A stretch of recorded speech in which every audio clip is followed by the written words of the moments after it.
So many people said, yeah, they've told me the same advice over and over, and they're frustrated. And that's why we love having guests on who've lost, 200 pounds, 300 pounds, reversed their diabetes, because everywhere they went, they said they got the same advice. And they said, well, I'm doing that, but it's not working for me. And so that's then been the big take home for us on the podcast, is saying what works for you individually. If you gravitate towards being vegan, great.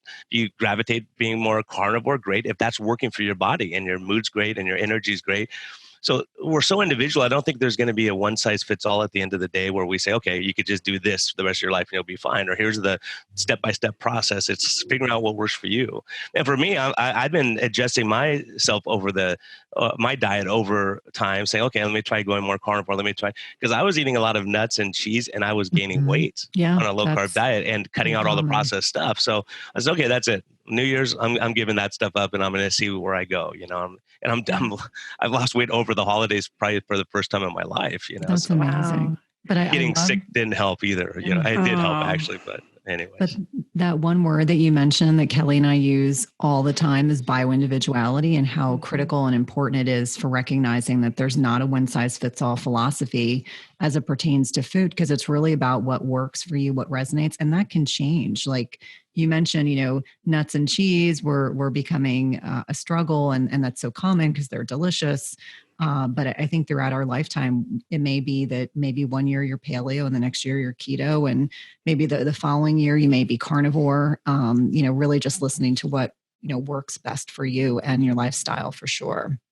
Yeah, I think that's a big thing I've learned from a lot of the guests I've had on. Zach Bitter, who's a world-class runner. He's a long-distance runner, runs, he has the world record for 12 hours and 100-mile races and all this crazy stuff. But, I asked him what his diet is, and he said, depends on the day. You can see me one day you think I'm vegan, you see me one day you think I'm that, because he varies it based on what his body's needs are. And I think there's a lot of wisdom.